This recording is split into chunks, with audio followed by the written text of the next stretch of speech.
That would not be an option. You'd be given one or the other. Okay. So guys and gals, we are live on and recording this. So to everybody out there in LinkedIn and on YouTube, welcome to our Connect Ottawa call.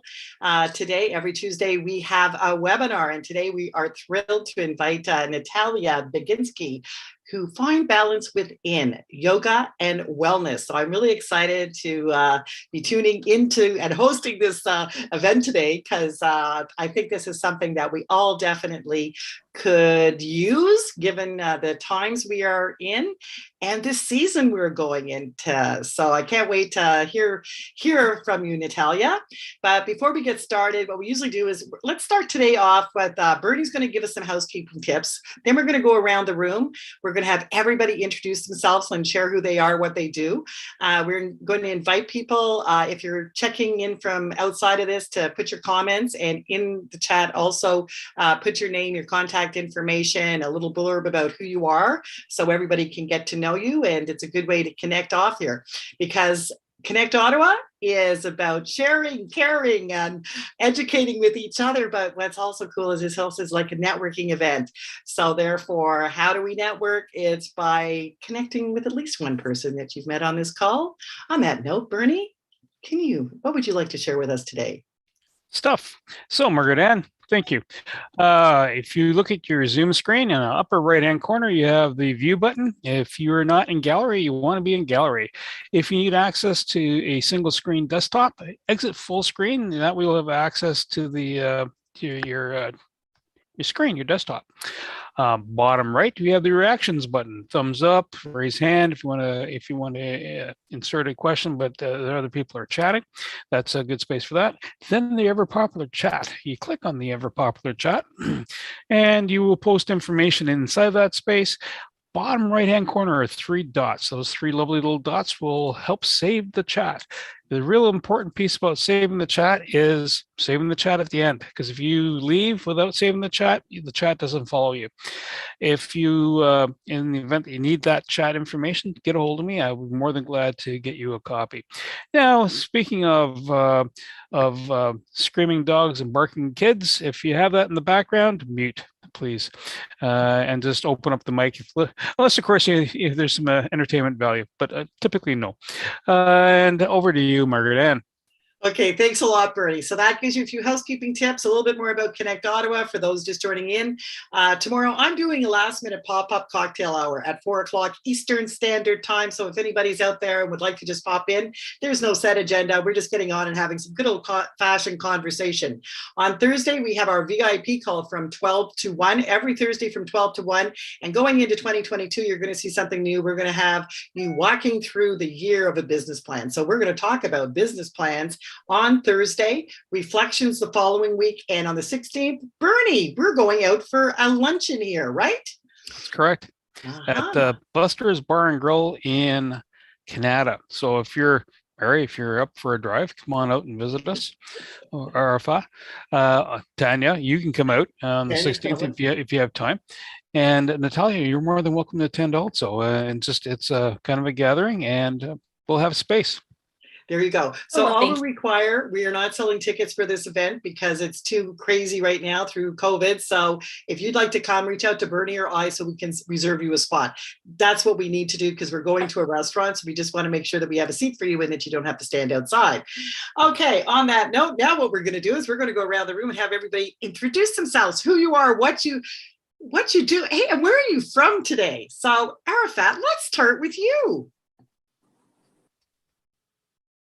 Thanks a lot.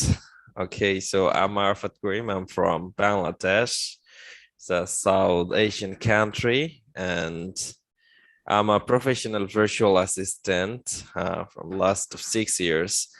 And I undergrad pharmacy, and after undergrad on pharmacy, then I decided to go on, completed my HRM degree and getting the HRM on MBA. And now I serve a lot of clients from USA as a virtual personal assistant. And yeah, I also have experience in our local, local companies as a HR executive. So recently, I'm providing all of the virtual assistant services like, personal and professional administrative tasks and, social media management. So you do it all. Okay. Yeah. Yeah, Well, then. I'm going to thank you very much for joining us, Arafat. I know that you are part of Connect Ottawa, so if anybody wants to actually check out more, go into our network there, and you are doing amazing at posting with all the services you provide. So thank you very much for joining us today. My pleasure. Okay, and hey, Tanya, nice to see you. How about we go to you? Hey, Margaret Ann. Thanks so much. My goodness, this is becoming an international network, not just Ottawa, which is actually the unceded territory of the Algonquin and Anishinaabe peoples, which I try to make sure that people know because a lot of people don't necessarily know the Indigenous territory they're on, especially in Canada. My business is beyond safety compliance, trying to get people to realize that just because there are laws and rules and regulations and policies and so forth, those are often just the minimum. Sure, you have to get, compliant with things, but in order to become a healthier business, you've got to go farther than that. We have to start looking at, values and ethics and starting to get off of this mantra of maximizing shareholder value, where money is the only thing that drives the business. We can start to look at more shareholders out there, more stakeholders out there, especially the workers, especially the community, especially, the environment. We can start to see that there is a movement towards getting into a healthier place with the Great Resignation, people starting to say, no, we're not going to do this anymore. And I can help organizations with this transformation. Thanks very much. Tanya from Beyond Safety Compliance, how does your work look? Thanks, Tanya. And Mary. Hello, it's good to be back here on Connect Ottawa. I haven't been here for a few weeks. I'm Mary Corbett, and I coach people out of overwhelm and get them back into managing their work with ease. And part of what I do is I also train people so that they can find the positive, focus on the positive, and actually just discover their inner wisdom so that they work really well. So I love connecting with people and helping them take back control of their lives and not work silly hours. I'm a big aversion to working long hours. Work regular hours. That's my goal. So it's fun, and COVID, I have to say, is one of those things that's been good because now people are happy to be coached over Zoom. So it's a sweet spot, and I'm loving it. So good to be here. Perfect. Great to have you, Mary. And Bernie. What do? I do stuff. So my name is Bernie Fransroth, Creative Insight Consultants. We do B2B connections, and it's not B2B, it's people to people. And there's a little link right in there that has all the contact details, the ins and outs, everything from getting back into Connect Ottawa, more about Creative Insight, Purefog Canada, different ventures, different projects. And Margaret Ann, what about yourself? Oh, well, thank you, Bernie. What am I? I'm the co-founder of Connect Ottawa. I am actually a partner with Unified Remote Workplace. And what do? I love bringing people together to build real relationships. To be quite honest, everything centers on relationships, team building. And next year, I'm looking forward to the journey of helping people be better business people by walking them through a 48-week process in our VIP Connect Ottawa group. So every week, we're going to have a topic that's going to be in line with what we really need to be doing as business people to keep moving forward and growing together. So if that interests anybody, definitely check out our VIP group, and we'll be having a version 2 to our website coming up shortly. So on that note, Bernie, hey, tell us about our special guest today. Well, thank you, Margaret Ann. Folks, let me introduce to you Natalia Baginski. She's a certified yoga teacher and meditation coach, proud Canadian Armed Forces veteran and mom. And she specializes in military and first responder audiences. That's who she tries to help out. But I think she helps out anybody and everybody. right? And she's always teaching about focusing on safe movement, doing yoga, including adaptations for injuries and various abilities. So it doesn't matter what age bracket you are, how mobile you are, Natalia can get you into that zone. She offers accessible, beginner friendly virtual and in-studio group classes, as well as personalized sessions. This all started in 2004, deepened in 2015. She started studying the field of trauma. In context of daily life, individuals that are well able to calm and ground themselves may develop higher threshold to stress tolerance, resilience over time, experience low levels generalized anxiety, improved mood, sharpen their focus and concentration. These are all the really good things. If you're in that sweet spot, that means you make better choices, right? And it's not all about all the energy going all over the place and getting excited. For herself, she's healing from post-traumatic stress and managing chronic pain. She sustained severe leg injuries 4 years ago, and which landed her in a wheelchair. And today she's not in that wheelchair. Right? Doctors doubted she would ever be moving around without mobility aids, and she determined to beat the odds. And yoga and meditation helped support her through that process of her physical rehab. Right? And that's really important. Also, it's good for the morale and mental equilibrium. So today she enjoys movement entirely without assistance, and she teaches what she loves, yoga. And it helps deepen the relationship with herself and the world around her, becoming one with the universe. Natalia, over to you. Thank you. Thank you so much for having me. It is such a pleasure to connect with such wonderful, alive and bubbly people. So this is great.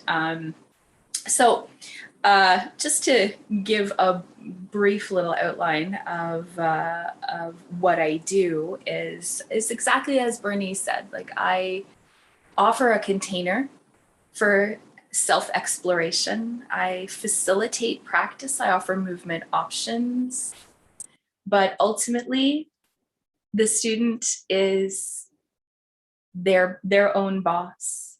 When you arrive on your mat and practice, you're fostering, nurturing, and nourishing the relationship you have with yourself. So what I treasure most about being in front of a yoga class is to hone in on people's own resilience, people's own inner resource, building and fostering that community within practice. There is a wonderful sort of exchange of energy, and energy in a broad sense, right? People come together to practice, and whether that's in a virtual space, whether that's in studio, whether it's a one-to-one practice, there is a wonderful, just a wonderful exchange that happens there between facilitator and student, teacher and student, fellow human to fellow human. So I feel extremely blessed to be, serving the Ottawa community and beyond. I have students as far as BC and Florida. So the pandemic has sort of opened, beyond sort of geography is no longer really something that constrains. That now with the virtual space, I'm able to teach all over the place. I'm able to reach people all over the world. So yeah, thank you for having me. So Natalia, in the art of getting into that meditative state, how hard is it to get there? Like if you're sitting, like if you've never done it before, right? Yeah. What will a person relate to bring that to connect that together? It's a really, really excellent question. And where I often invite people to start is you use the word relate. And that is really sort of the crux point there, where people often imagine that meditation or mindfulness is something that, you know, you sit in a lotus position and your eyes are closed and you're you know, sit in stillness and complete and utter silence, and you think that your mind must become a total void, and all of those common misperceptions. But where mindfulness happens is simply in the noticing of what is happening in the present moment. So if you're in your kitchen, standing there chopping onions, and you're noticing how your body feels, you're noticing your feet connecting with the floor beneath you. You notice the smell from the onions. Perhaps you notice, you know, a little bit of watering in your eyes. You know, perhaps you notice the whatever, if you have radio in the background, some music or something, or if you hear conversation in another room, or if you have a pet, a dog or a cat brushing against your legs. Those are the moments where you slowly begin to develop that awareness. It is a self-awareness. It is a body awareness. It is an awareness to our space in the moment that we're in. So meditation and mindfulness doesn't happen removed from our lives and our realities. It happens very much immersed in exactly that. So I often have consultations with some, you know, private students or whatnot that are interested in deepening their meditative practice, and we have long conversations about where they feel that they are the most present, and then we find ways for them to practice that. We find tools and techniques where we can foster that more for them. So for example, some people are, you know, very active and find it quite difficult to sit still for prolonged periods of time. So for a student like that, I wouldn't necessarily say, well, we're going to sit in silent meditation for 40 minutes.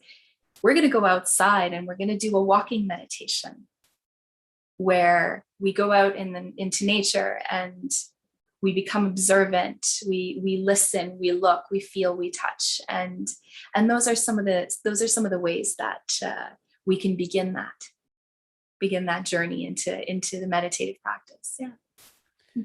So would you recommend this for a workplace environment, introducing the meditation piece?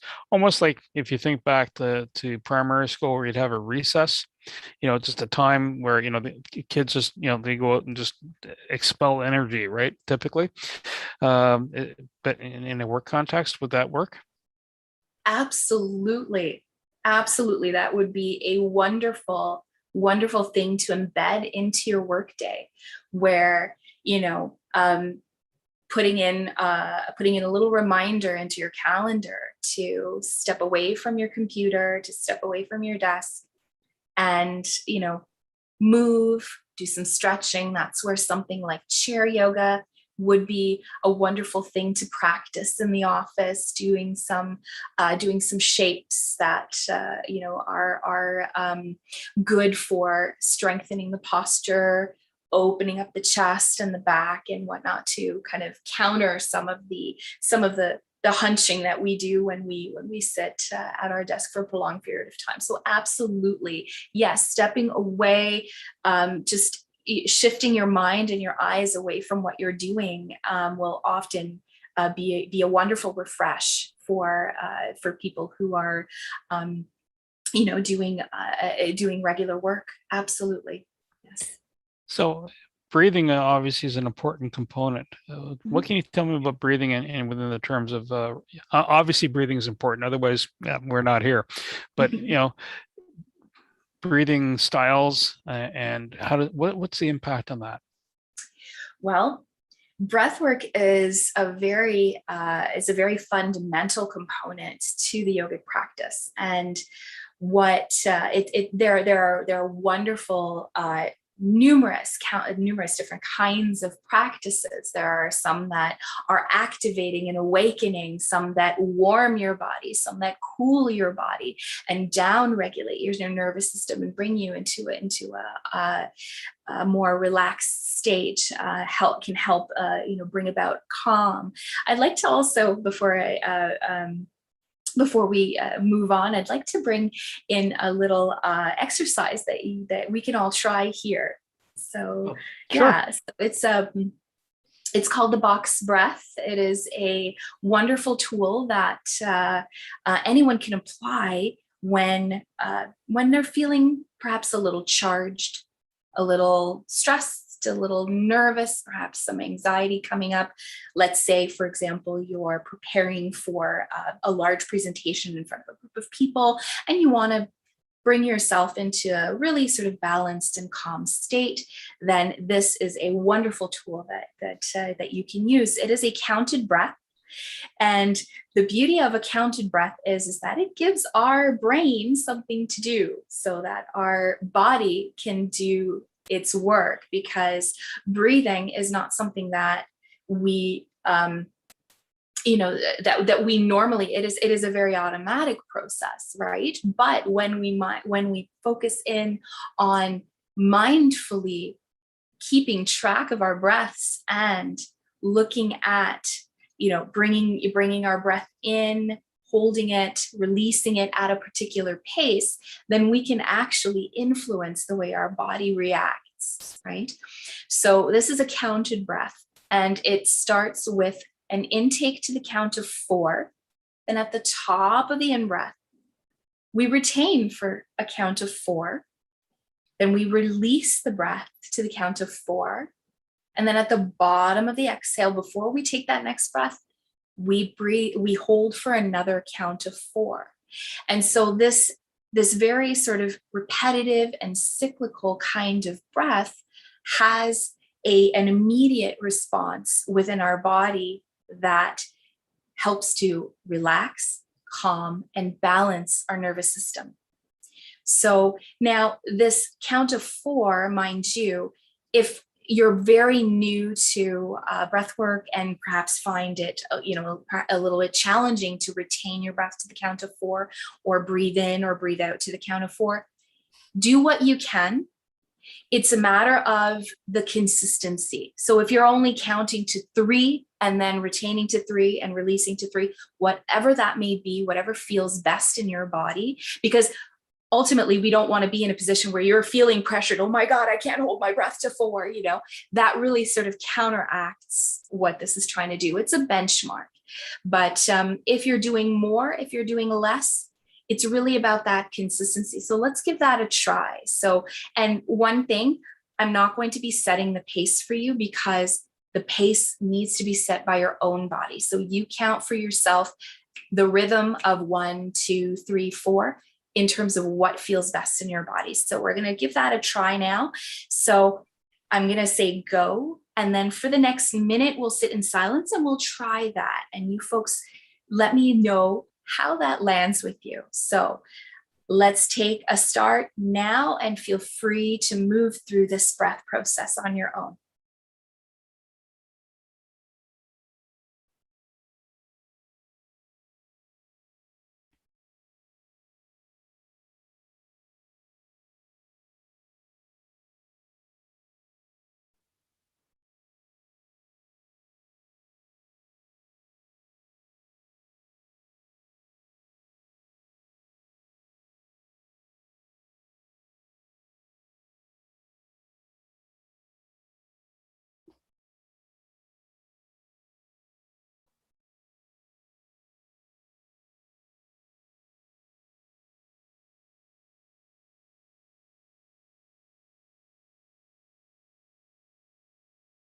And now I invite you to conclude your final breath cycle. When you come back down to the out breath, no need to hold for 4. We'll now take a big breath in and breathe it out. One more. And breathe it out. Wonderful. And now let's continue breathing at our regular natural pace. So how did that land with you folks? Let me get some impressions here. Good. Relaxed. Right? So what that essentially does is it helps our brain remain active, as I mentioned, that the brain has something to do with the counting, because that also, tying this back to our earlier point about meditation, oftentimes the first thing that I hear from people, oh, I can never get my mind to be still. I can never get my mind to stop thinking. Well, here's the thing. I'll give you a little bit of a shakeup here. People think that, your mind is, when you reach that meditative stage, that your mind is going to be empty. No, not at all. Your mind is never going to be empty. What happens is the practice of meditation is simply noticing when your mind has wandered and bringing yourself back to that place of being present, focusing in on your breath, just reminding yourself with self-compassion to say, okay, mind wandered. Okay, let me not focus in on that thought. Picture, if you will, a river. I'm going to use a very sort of cliched image here. Picture, if you will, a river. And see, and if you can use that image of a river and imagining that any thoughts that pop into your mind are just flowing by and you observe them, but without really diving too deeply into them, and just simply letting them go, coming back to, okay, I'm here and I'm breathing. Oh, never mind my to-do list. Okay, I can focus on that later. Coming back to my breathing. Oh, I forgot to pick this up at the store. Never mind. Okay, coming back to my breathing.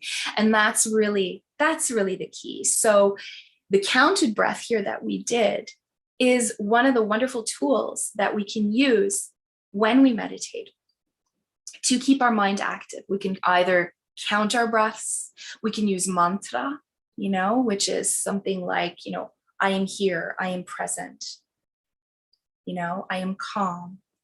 And that those are some really good tools for us to keep our brains active and engaged without allowing ourselves to get derailed and go down that rabbit hole of like, oh my gosh, I started thinking again. Oh, so those are some really useful techniques for that. So does the perception of time shift when you're doing this? Does it, like, if you meditate for 5 minutes, does it feel like does an hour go by, but it feels like 5 minutes to you, or does it have any other changes in perception around you? Well, that's a very interesting question, Bernie, but because it is a very subjective experience. That's the thing. Like I can speak to my own experience of meditation, and that yes, I do experience a sort of a kind of a losing track of time. Yes. But it's a completely subjective experience. So how I experience my meditative space is completely different from someone else. So I cannot really say that, that there is one sort of uniform way of experiencing time in this. It really is something that is your own. However you perceive it and however you experience it is perfect for you. Tanya has a question there. Yes, Tanya, welcome. Hi, Natalia. When you were talking about, engaging your mind, through counting, there are some guided meditations out there that really get you to engage your mind a lot, like imagine that you're a tree and that each branch is a different color, and then this color turns to this, and, this whole meditation starts to become like almost this very long jigsaw puzzle trying to remember, oh shoot, okay, so did I put the red to the purple, or was I, and all this kind of thing. How helpful are those kinds of guided meditations? It's a very good question. Now, as far as those tools go, they're very individual, right? Now, these types of meditations can be quite useful for a particular type type of relaxation. There is a technique called Yoga Nidra, which is a specific set of guided relaxation techniques. And these are deliberate. And some of them involve sensory perception contrasts, where you're going to be visualizing extreme heat and then extreme cold and those contrasts. And there is a particular, there is sort of like a neurological sense to this, because those types of engagements and those contrasts and those visualizations can have a triggering response within your body on part of the nervous system to sort of you're contracting. For example, if you're visualizing extreme cold, your body then reacts to that, and you may start to feel sensations of shivering, etc. And then when you're asked to let that go, your body then releases that. And then you may feel a sort of a decompression in your muscles, etc. And so there are certain applications to this for sure. And, you know, when applied in a specific context, when you want to do those types of sort of body scans and things like that, there are, as you mentioned, there are manifold techniques, right? And depending on what it is that you are looking to elicit within your body, then that may be the technique for you to explore. But it may not be for everyone. That's it, because some people may find that a creative visualization might be, you know, too overwhelming for them at that given time, because they may be experiencing other sort of sensory triggers that, you know, too much visualization might actually increase that overwhelm. And so it really is important for people to work with a practitioner that is attuned to their specific needs in terms of what their body, what feels good in their body, and how that can be communicated to say, okay, yeah, no, this doesn't really land well for me. I actually am not getting the benefit from this particular technique that I like versus another. So, and then, you know, working in that communication with the practitioner, with your yoga teacher, with your meditative coach, et cetera, you know, to find the technique that works for you, because not everything works for everyone. Arafat, did you still you had your hand up? Did you want to make a comment? Yeah. Okay. So Natalia, I have a question. When I was in standard 9 and I'm facing a lot of problem, you know, then after 4 years, then I go to a psychiatrist, and he become, you know, suggest this type of meditation, like, you know, breathe in and breathe out. So in our country, it's totally a taboo to go to a psychiatrist. People, you know, all over our country, they, you know, they treat us like if we go to a psychiatrist, then we are mad or something like that. So my doctor said me that if you do it thrice or 4 per day, then, you know, it will be very easier for you to you know, eradicate these problems. I have a problem till now that suddenly I got very angry, and I again go to this doctor, a psychiatrist. He again sent me to, you know, a yoga master and a meditation master here, and he you know, he suggests me again that breathing system. So is there any breathing is there any upgraded breathing system to, you know, eradicate this problem? I mean, suddenly angerness, is there any, you know? Well, as far as emotional charge that may happen when we're stressed, we may be feeling certain emotions. We may be feeling a little bit more as you mentioned, quick to anger. Yeah, So as far yeah. as you know, what I wouldn't suggest in this case any one particular thing in isolation.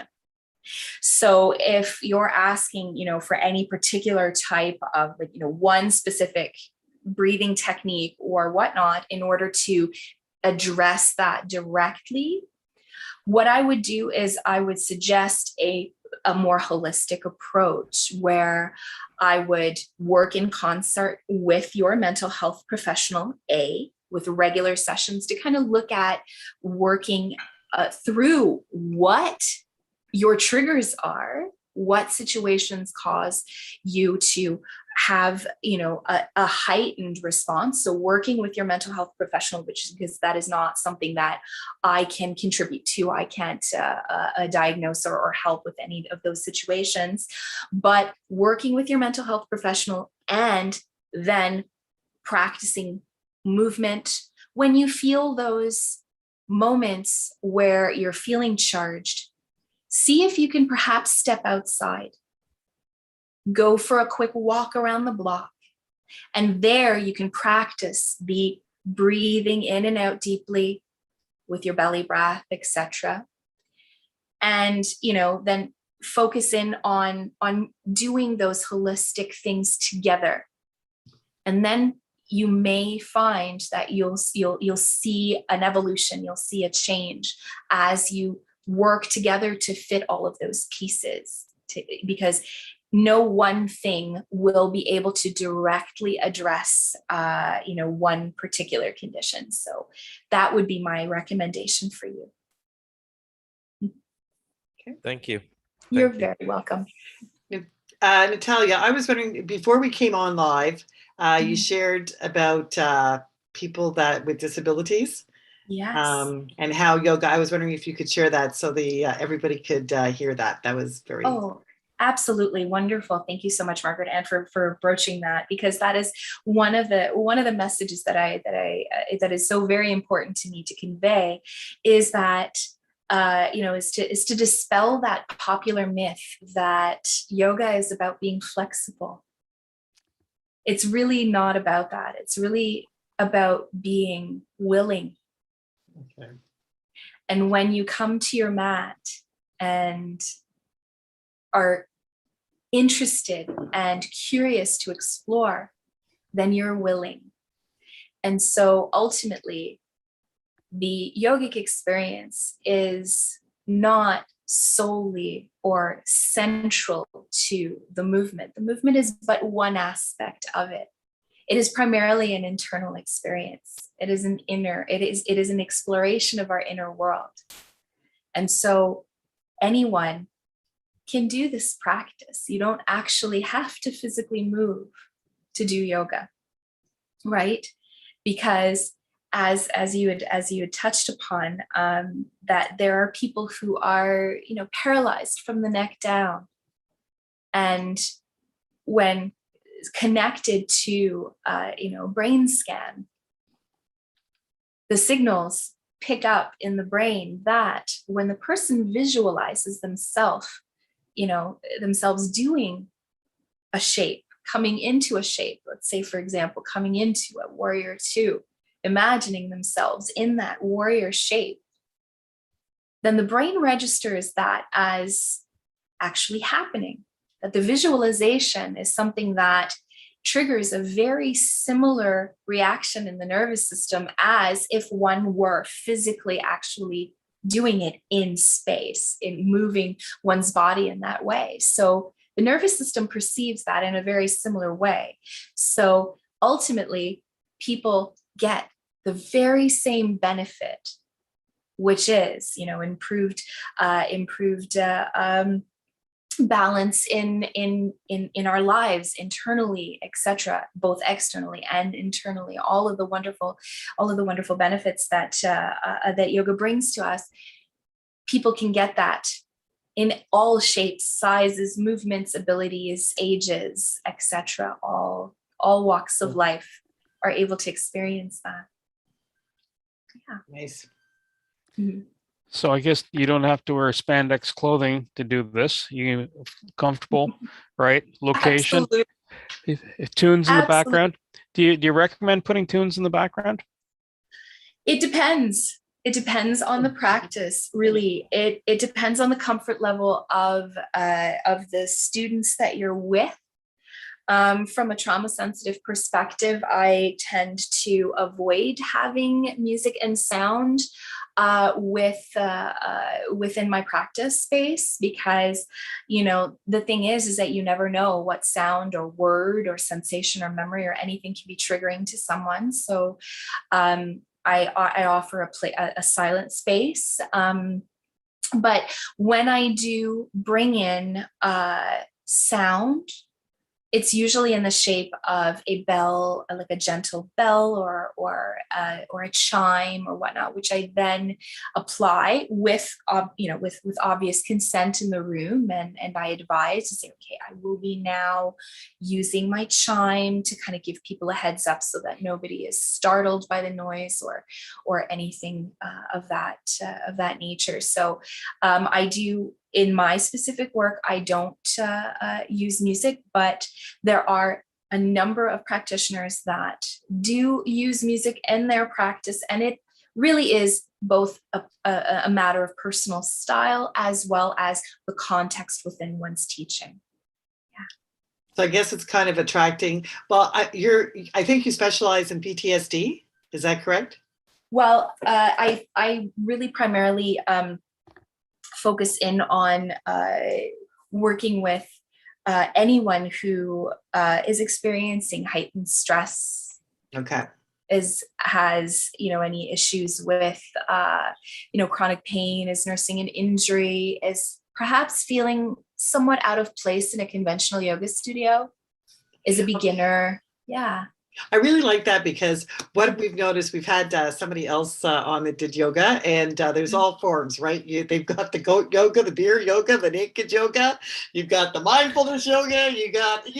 So at first it was kind of like overwhelming. I did go to do one online. I am not flexible right now. I need to be, but it was interesting because talking to you, even though there's different stages, feeling out of place because you can't, like Bernie can put his head, his foot behind his, Put my head behind my body? No, thanks. I don't think I want to do that. That'd be a terminal one. So I think it's really cool. I just love the fact that anybody can do it, because it really is about the mind. Absolutely. It's about taking us to another place. Yep. And perhaps when I look at everything everybody does, it is attracting those clients that are there that want exactly that. And sometimes, we watched that movie, I don't know what it was, like Squirrel, remember, you just can't focus. So sometimes certain people just need more things to get them really just decompressed and focused on one thing, because their minds, they think, are so busy. So I really liked your explanation of that, and that really it's for anybody. Yeah, absolutely. And my most favorite teaching style, because obviously within the training that I have, I'm able to, I teach a variety of different classes, different class styles, and different styles of yoga as well. But my absolute favorite is always sort of the more mindful and slow, gentle paced, yoga for stress relief, trauma sensitive yoga, etc.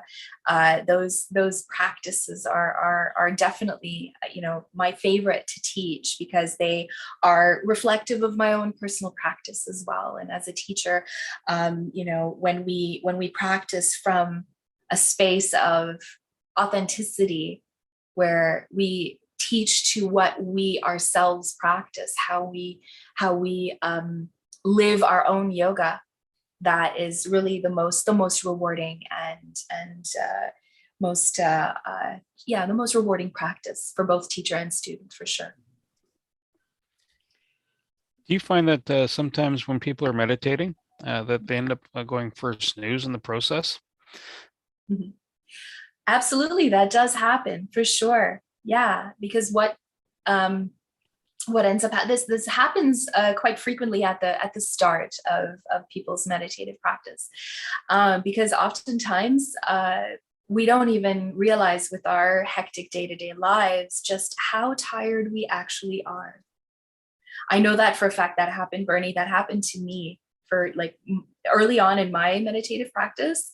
I would routinely, like 5 minutes in, I'd be out, and but that really was a testament to just how tired I was. But when we're in sort of our day-to-day grind, we often don't even allow ourselves that time and space to realize and recognize and say, whoa, okay, yeah, I'm really super tired. And so when we then make that conscious choice to say, okay, I am going to slow down, and we start breathing, and our body switches from our sympathetic nervous system, which is the one that keeps us charged, the one that keeps us awake, alert, driving and going and go, go, go. When our body switches over to the parasympathetic nervous system activation, so the rest and digest function within our bodies, that when that takes over, then our body is finally almost sort of like going, oh, okay, now I can finally let go. And that's when the falling asleep tends to happen. Yeah. Wow. As long as you don't start snoring, right? Oh, well, that's happened to me in my classes as well. And so then it really just becomes a matter of sort of weighing your option, whether it is, whether it's appropriate to approach the student and gently sort of discreetly nudge them to awaken, or whether the snoring is non-disruptive enough to the rest of the class that we can sort of proceed and continue. Sorry, it just makes me chuckle, but I'm not sure if I could. I would probably be the one that was laughing. No, I would try not to, okay? Because I would go, that's going to be me snoring. But what I think this is really cool. So anybody tuning in, if listening to Natalia, what I'm really honing in is yoga, is that mindfulness. But even when you were touching on like exhaustion, how do you feel? Like, I mean, I know myself, when I'm taking the time to actually slow down for a couple nights, there was a week I was just totally exhausted, and I was dragging my butt around going, oh my God, I'm just so bodily tired. I can't, what the hell is wrong with me, eh? But I'm going, if we took this practice of mindfulness and actually got grounded and took some time for ourselves. And I think with the pandemic and all of us being on Zoom calls, I'm speaking for myself, it's like we go, go, go. So time, I feel like sometimes we've been in a time warp, and then the days just like, one rolls into the next, and you're not even conscious of it.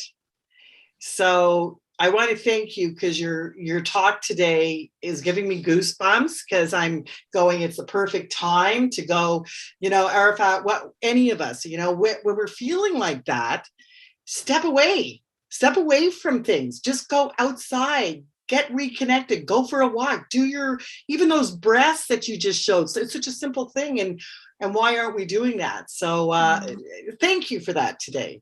Oh, my sincere pleasure. So anybody else have any questions, comments? Look at that. We're all ready to go practice. Sorry, go ahead, Bernie. No, that's all right. I have a question. Go for it, Tanya. So one of the aspects I have been told helps with this is gratitude. I'm just wondering if you could talk a little bit about that. Oh, absolutely. Wonderful. That's a great point you raised. Thank you, Tanya. One of the things that I often infuse in my classes is taking pauses to set intentions, either at the start of the class, midway through, wherever it is that it feels right for us to just take a pause and sit with whatever it is that might be meaningful for us at that moment, whatever it is that we might be looking to just gratefully and lovingly let go of, or something that we're wishing to attract in our lives, or that's where within the practice space, whether it's one-to-one or in community within a group class, it's those containers are often a wonderful place where we can like physically and mentally and emotionally practice that aspect of gratitude, that we're here, that we're able to experience our bodies breathing and moving and taking that time for ourselves. And that is just by virtue of showing up on your mat, that is already an act of reverence and gratitude towards yourself and being with yourself, that nurturing and fostering that relationship and doing so with love and gratitude. So the practice in and of itself offers that just that container in order to practice that. So absolutely, gratitude plays a huge role in a huge supportive role in your own practice and practicing in community together. I think Mary has a question as well. I have. It is a really interesting one, because one of the points that you've raised, I think, is really important, because it's not about the poses. No. And I think so many people don't get started because they're afraid of that fear of, I'll look silly if I lose my balance when I try to stand on one leg, or if I do this. And I think that emphasis that it is the mental piece is so important about bringing awareness, and that, no, it's not a blank mind either. So I think just reminding people every time we get a chance, I would work with clients and I'd be inclined to, have you considered trying yoga, or have you considered doing this, where I'd see them quite anxious. And I think that reminder that, no, hang on, yes, it's not about that, the poses, is really important one to get across, in terms of sharing people how yoga can benefit them on a day-to-day basis. Absolutely. Yeah, And wonderful. Yeah. Arfat, you had a question? You're on mute. Mute. So I'm sorry. Okay, so I have a kid, and she's 10 months baby girl, and Congratulations. Congratulations. Thank you. So my question is, when he grow up, then I mean, if she have any option to get a meditation, I mean, children have any option to get a meditations?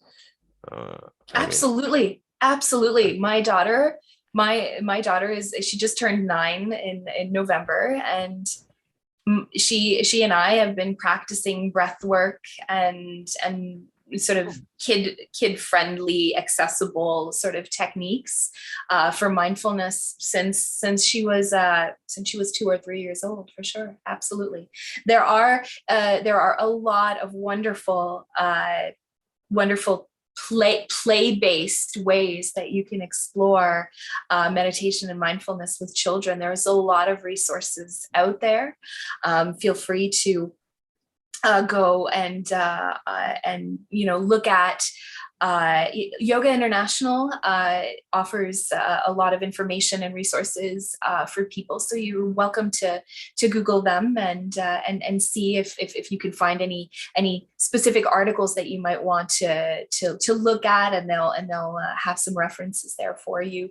Feel free to also look at, the city of Ottawa has family yoga practice and things like that. So you're welcome to go and do some exploration for really introducing these practices to your family early on. And that is such a wonderful gift, because what you're giving to your child is you're equipping them with tools very early on in their life, so that they can build that resiliency and build that internal resourcing, that internal strength that will carry them through their lives. So I applaud you for looking into this now.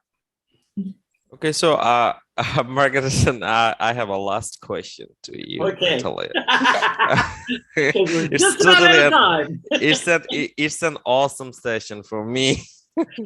Okay, so you know, we just learn a lot of merits about meditation. Is there any difficulties about meditation? Like Oh, is there any oh yeah, it's a very loaded question here at the end here. There's a variety of challenges that that can come up for sure, absolutely. And so within the trauma sensitive lens, yes, because the meditative practice and the yogic practice can elicit certain sensations, emotions, memories within both our body and in our mind, it can be triggering.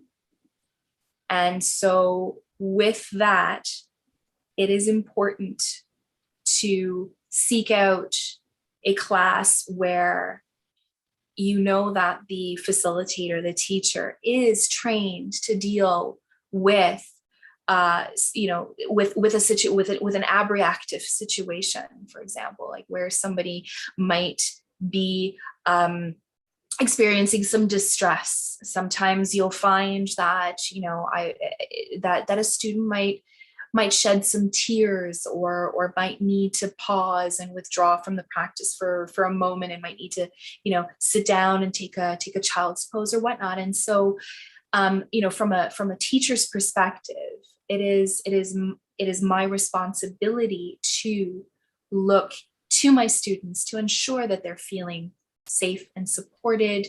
I observe the student because we are so well prepared. Our own bodies are so wonderfully able to calm themselves. And so it really is a matter of observation. Sometimes if a student is feeling a little bit of distress, perhaps shedding some tears, observing and being open and welcoming is enough. Sometimes you approach the student to make sure that they're okay, etc. And so those types of things, but you hold that space with respect to what the student needs. If the student says, yes, I'm fine, then you step back and you give them the space to then be able to reapproach you whenever it is that they wish, perhaps at the end of the class or whatnot. And you then go as the teacher to make sure that the student is like, okay, so how are you feeling now? Is there anything that I can do to support you? Shall I bring you a glass of water or something to that effect? There are things that a teacher can do to hold that safe space and facilitate. So that's why I personally think it's very important to work with trained facilitators that are able to support you if you do experience some challenges, because it can happen. Yes.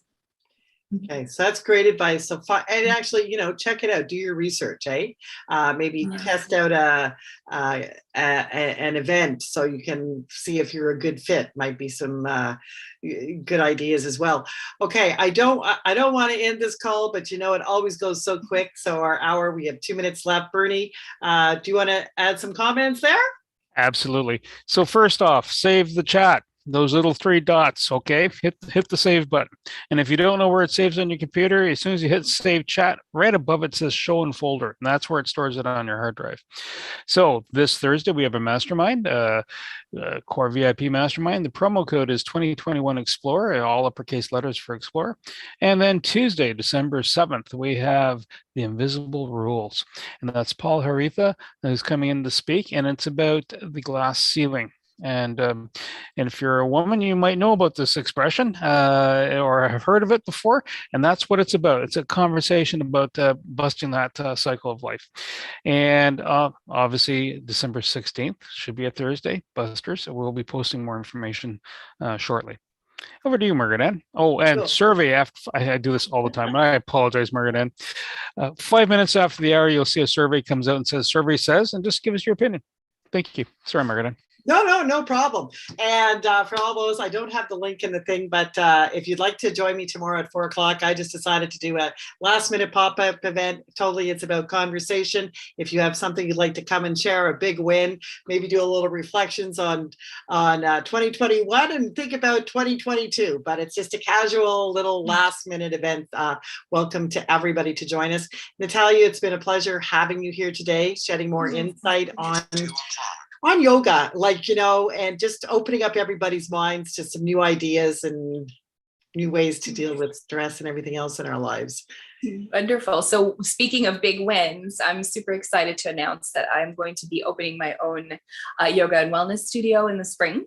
So feel free to check me out here in Ottawa. It's going to be welcoming to everybody, all walks of life. We'll be offering a full suite of yoga classes and registered massage therapy, plus other energy and wellness modalities. So feel free to check us out. Well, that's great. So, and Natalia, then I hope you can come and join us in our Connect Ottawa network and share those links and how it's going and the grand opening and everything to keep us all absolutely. Okay. We're still in the works right now, so I don't have that information yet, but stay tuned. Okay, congratulations. So thank you everyone for joining us. It was great. I hope you enjoyed this hour as much as we did, and we look forward to seeing you really soon. Take care. Thank you. Thank you for having me.